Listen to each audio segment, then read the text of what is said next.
Hey, it's Annika here with Sniffdog. There's nothing quite like when your dog grabs that entire chunk of butter off your counter, or you making a sandwich and turning your back for a split second and then only to return to it being gone. Counter surfing is a problem, and I'm here today to help you rectify it once and for all. At Sniffdog, we're here to teach you how to speak dog. If you can have a better understanding of your dog, you can have a relationship built off trust and fun. We want to come on this wonderful journey of pet ownership with you to help empower the love and connection between you and your pup. Before we get started with today's tips, I wanted to give a quick shout out to BC Crystal with Freya. Thank you for the continued support with Sniffdog. Make sure to give them some love on Instagram. If you want to be a featured pet on our YouTube videos, don't forget to like our videos, share with friends, and tell us in the comments what you want to learn more about. Also, we've got some new and improved training tip sheets for you, so make sure that you click on the link to download the training tip sheet and open it in your email so you don't forget all of today's tips. Lastly, stay till the end, we have bloopers.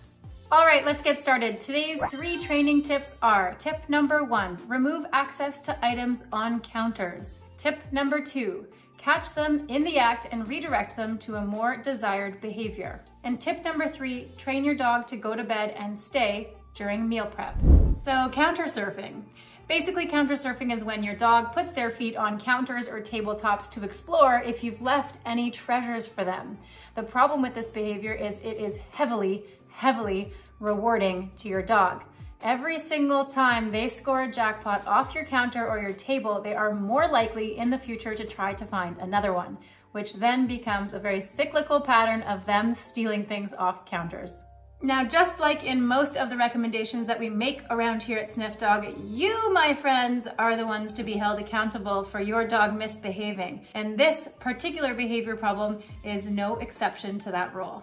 For today's video, you are going to need tiny breakable training treats, a dog bed, and some table distractions. Now let's get started to tip number 1. Tip number 1 is to remove access to items on counters. Okay, listen, I already kind of gave you the hint that you're the problem if your dog is stealing things off counters, but this really is the truth. If you can't watch your dog, you should make sure that the counters and the tables are clear. It takes 1 second for them to observe you departing and then snag things off of counters. So make sure that you are managing your home in a way that prevents the practice and the rehearsal of stealing these prize items, again, because every time they get one, they think, oh my God, holy shit. If I try hard enough, there is always something to find on those counters. Okay, hey, but when I say clear the counters, I mean really friggin' clear the counters. Don't push things back, remove things, because if you have a chronic counter surfer, things at the far back of your counters actually sometimes serves as a puzzle for your dog. Like, look at the challenge she gave me today. I can't wait to prove to her that I can achieve said challenge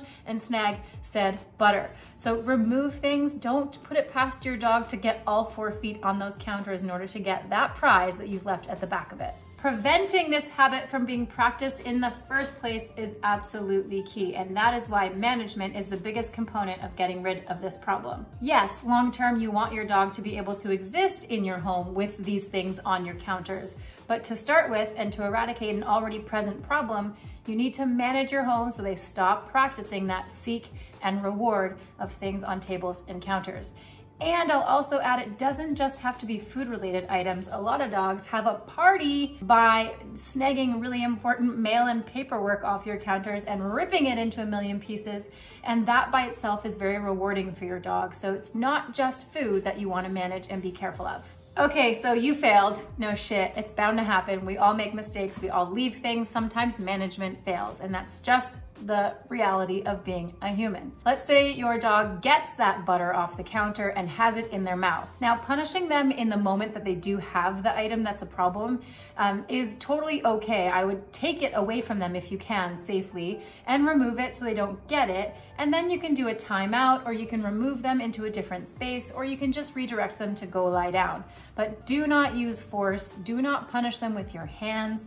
And don't scare them. The more angry you get, it doesn't really make them less likely to do that behavior again, because they still got the butter and they still got rewarded for putting those feet on the counter and seeking for that prize. So do not be super harsh. You made a mistake. Don't be too mad at them about it, but do take the item if you can. Okay, so let's change the scenario. You're in your kitchen doing meal prep. You have a chicken on the counter. You turn your corner to get some dishes and your dog's like, "Sweet, I'm going in for the kill." And they go to get that chicken. If you weren't there and you didn't catch them and he ran off with it and consumed it without you noticing, and you notice too late that that has happened and you don't catch them in the act, punishing them or doing timeouts or getting upset is a completely moot point. Your dog has no idea what you're pissed about unless you catch them in the act. I know you're thinking, yeah, but he looks so sorry and apologetic and guilty.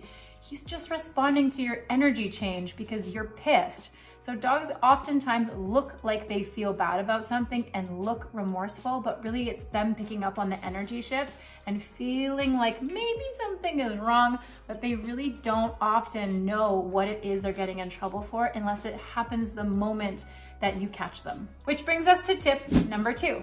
Tip number 2 is to catch them in the act and redirect them to a more desirable behavior. Now, in order to start integrating your dog into your home and leaving things out here and there, it's important that you set them up. When I say setting them up, I mean, let's tell them the moment that they do the thing that we do not like and redirect them to a different behavior accordingly. If you're only trying to get rid of counter surfing by managing, or you're only trying to get rid of counter surfing by catching them when they actually do steal something, you're not really giving them the chance to learn what you do want them to do instead of putting their feet up on counters. So this training setup is sort of important to teach them that they can exist in your home with things on counters without putting their feet on them. So my recommendation is to put some bait on a plate and put that plate on a coffee table, a kitchen table, or your counter.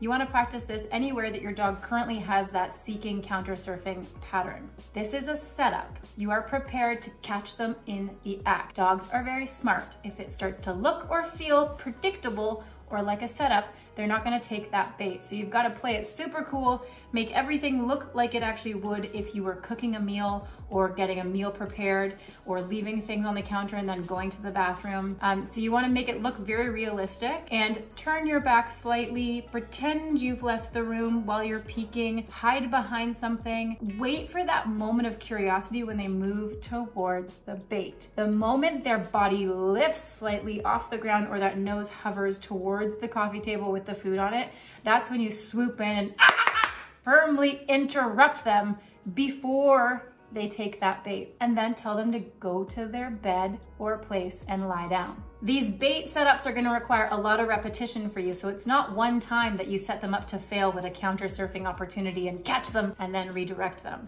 It's gonna take many, many, many repetitions for your dog to realize, oh man, it's not worth the risk. when I put my feet up there, I get busted and I get redirected away from the food area. Keep in mind, this will not work if outside of these training games, they are successfully snagging food off of counters.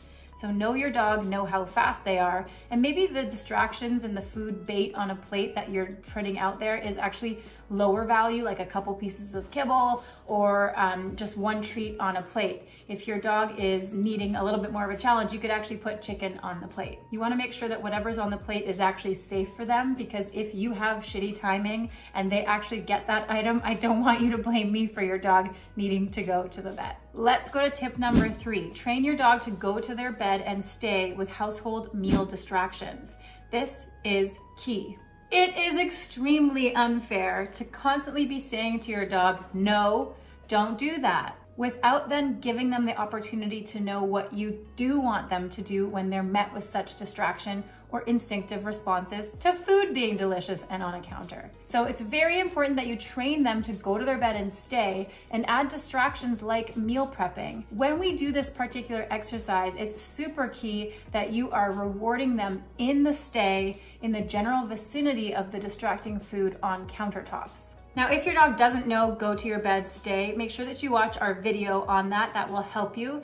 And assuming that your dog does know go to your bed, stay, I'll give you some examples of how to add distraction to that exercise that helps you with counter surfing. The most important part of the stay that we train for this video is that we're adding food distractions. So see here, as I'm training Cedar to stay on his bed during meal prep, I'm going towards him and reinforcing him time and time again just for hanging out on the bed with those distractions present. If he gets off the bed, I'm going to send him back to it. And I will do that over and over and over. Inadvertently, what I'm doing is I'm telling him, when I'm meal prepping, you get good things on your bed. There's no need for you to come over here and get pushy about the food that I'm engaging with. If you do this right, when you're eating, when you're meal prepping, your dog will, instead of getting all up in your business while you're doing meal prep, or when you turn your back for a hot second, instead of going for the food, they're gonna learn, oh, okay.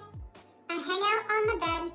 You hand deliver me the goods every so often, which over time would taper off to less and less food being given to them during their stay. And then it becomes ever so clear to them that staying on the bed during meal prep is a guarantee of food reinforcement. They are going to get the good stuff for staying on the bed. It then becomes clear that the risk of them taking food and getting nothing is not worth it. It's better for them to just hang out on the bed with the food guarantee versus taking the risk of putting their feet up on counters and getting in trouble and also not getting what they went for. Okay, folks, that's all I have for you today. Thank you so much for watching our video.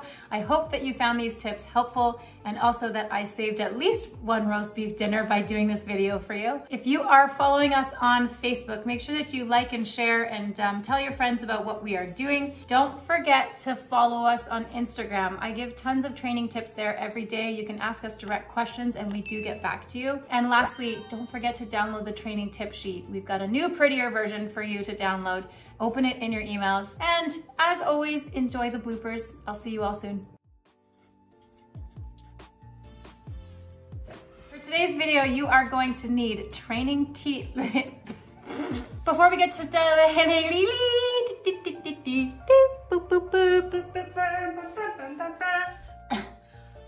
oh, that hurt.